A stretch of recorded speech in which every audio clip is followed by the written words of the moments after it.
Hey guys, what's up? El Capitan here, and welcome back to my Derby career mode, where today we have 3 more championship games. I know, it's all championship. Where are the cups? Well, we got knocked out of the Capital One Cup, so I guess I know where they went. FA Cup doesn't start till January. Or December. Whatever it is. We're in October. Either way, 3 games today, guys. We got Huddersfield away, Middlesbrough at home, and Hull away. Looking at this Hull away game, it's going to be a massive, massive game. That's definitely going to be the hardest game of the episode, but Huddersfield and Middlesbrough are definitely going to be hard games as well. Alright guys, this is the kits I'm choosing. This is the team we're using. Ruben Blanco keeps his place in goal after a good few games. Let's see if we can pick up a big win. Alright guys, here comes Huddersfield's team. See Naki Wells up front, another player used to play for, oh gosh, what's the team's name? Knocked Arsenal out of the Capital One Cup in the quarterfinal a couple years ago now. Team today, Alan. Rabiot into the danger man, bent, gets around, tries to score, nearly scores immediately with the finesse shot from outside the box. Let's watch this again. He's off balance there, and he still nearly beats the keeper. That would have been quite a... Huddersfield into corner. Redmond's the first man. Blanco forced to punch. Why did the goalkeepers... Maybe it's not a Carson issue. Maybe all the... Oh my goodness, what a save from Blanco. Out of nowhere. What was that? What happened to all my defenders? It just gets drilled in the box. And I don't understand. He slides 180 degrees and nearly puts it past the keeper with too much power. Jeez. Hughes with the corner now. Swings it in. Well, I don't even understand what just happened. It looks like Rabiot just jumped up and punched the ball clear instead of Ruben Blanco. The ball fell to someone at the top of the box, rifled into the goal. But the referee had already blown up for a penalty, so the goal won't count. And Ruben Blanco is going to have to save this penalty. I don't think that Rabiot's been sent off because I don't think they do cards for handball. Obviously not. He's right there. But we are 1-0 down, and I'm just very confused by what happened there. I'm going to be honest. I have no idea. Yep, guys, so I'm looking back on the replay here. And, Ruben Blanco, first of all, I don't know what he's doing. But the real issue is why Rabiot feels the need to stick both of his hands up in the air like a salsa dancer as he goes to head the ball clear. It would have hit his head. It's on target to hit his head. He would have beat, I believe that's Vaughn. Let's check.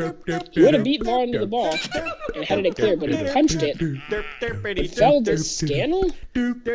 Scannell rifled it into the net before anyone knew the penalty had been called.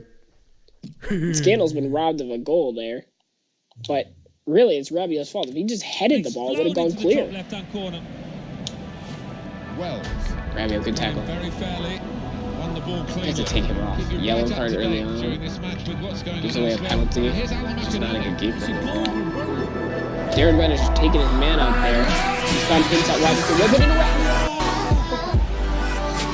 Oh, the man who gives away the penalty makes up for it in stunning fashion. What a header! I don't know why I said that in an accent. It was fucking weird. Either way, what a damn header, son. Really solidly.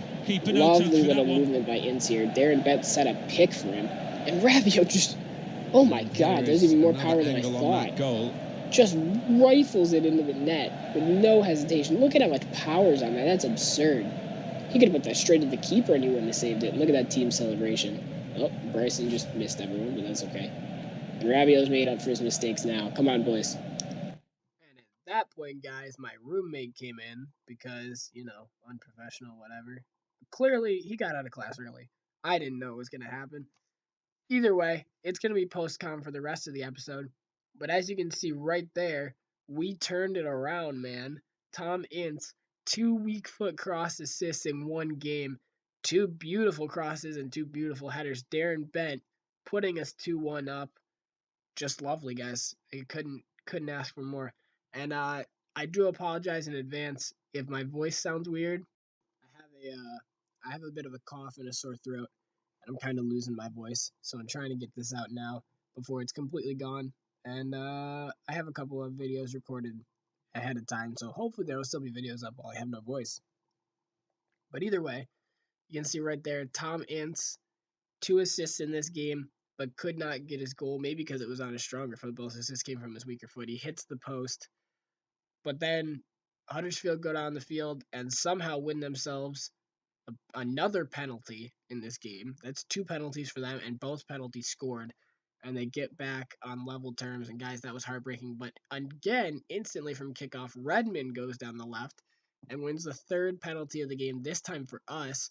Can we make it 3 penalties scored from 3 in this game, as Joel Lynch is handed a yellow card for Huddersfield? I'd certainly hope so, but we all know about my penalty record. I don't score many. Not because I miss them, but because they're saved and because FIFA hates me. But you can see there, that's a clear penalty. No handball involved or anything. And Darren Bent will be the one to stand up and take it. So let's see if we can put it in the net.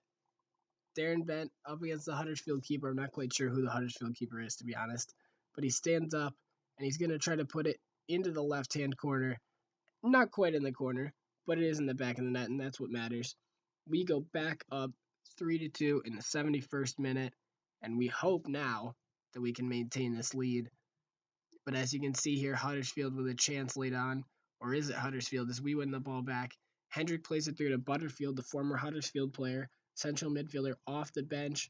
And I know, guys, no one likes a sweaty goal, but what we do like is hat tricks, and that's the first hat trick of the series as Bent grabs his 3rd goal of the game. I was hoping he'd go with his left foot because then it would have been a perfect hat trick, but doesn't matter to me because that's 3 goals in the game for Darren Bent. I don't know what happened to Huddersfield's defense. It seems like they went to 2 at the back towards the end of the game, but works for me. First hat trick of the series, Darren Bent. It's a nice finish. It's an open net. He should be finishing it. But as you can see here, Huddersfield would grab one back or not. Ruben Blanco with a Manuel Neuer-esque save, pulling the ball back from it already behind him. As you can see here, guys, we do run out 4-2 winners. Both teams with 7 shots, 6 shots on target. Pretty close, tight game, but in the end, we used our counterattacking skill to get the win. And as you saw after that game, we had some quick training, and then we got immediately into this game against Middlesbrough, who are going to be one of the good sides this year in the league, one of the sides up there fighting with us.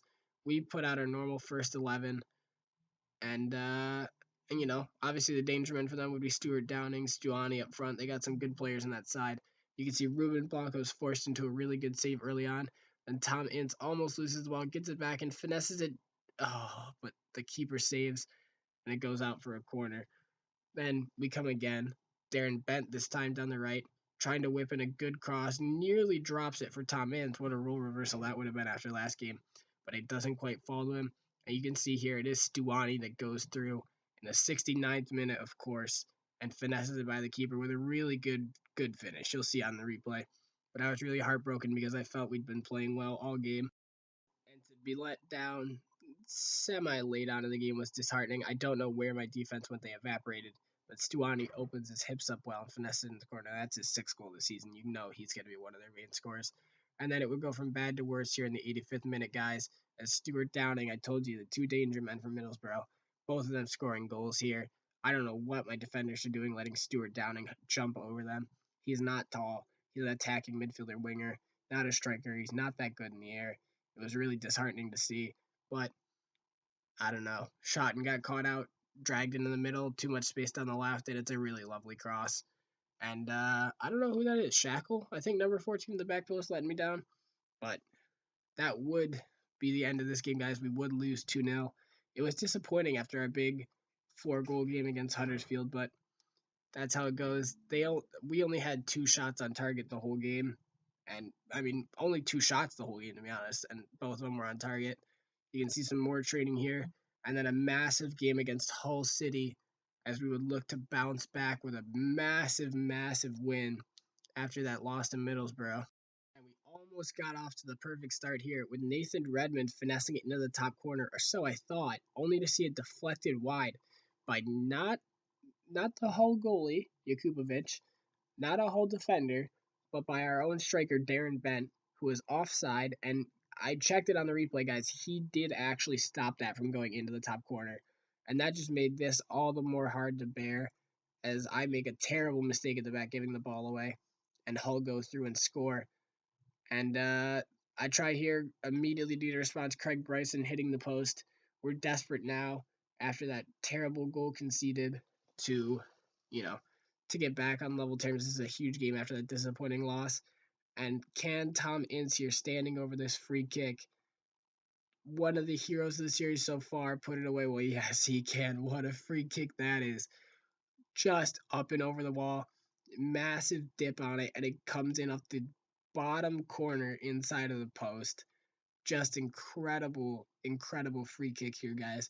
You won't see many better than that, although you will see a lot more from him in the future because he feels really good taking free kicks. There's something about free kicks and set pieces in general in this year's game. I feel like lefties are much, much better than righties at taking set pieces. I don't know what you guys think. Tell me in the comments below. But what a lovely strike that is. The goalkeeper, Jakubovic, has no chance whatsoever. And then for some reason, the game, zooms out to a big shot of the stadium. But whatever. Back on level terms. Late on. It was great. Almost immediately, again, though, Hull go through and a good save by Ruben Blanco is made. And we would be forced to defend a corner. We know Hull have some big men, so I was quite concerned about this corner. But as Robert Snodgrass, a target of mine, swings the ball and Ruben Blanco does punch away, only as far as Diame, though, as he comes down the right, uncontested, swings it across, and Tom Huddleston, one of Hull's big men, does tap in at the far post and then spears himself on a camera. Interestingly enough, as he celebrates, he does decide to spear himself on a camera on the sideline. But he does score late on to put Hull 2-1 up. And guys, it was heartbreak. I thought, for sure at this point, we're going to have maybe one more chance to score. The marking on the crosses let me down again. Maybe I need to get some taller defenders in. Maybe just some better ones in general. Not the highest rated, but I think my defenders are decent rated for the championship. Maybe it's just misfortune in this episode with the headers, guys. But I thought for sure this was it.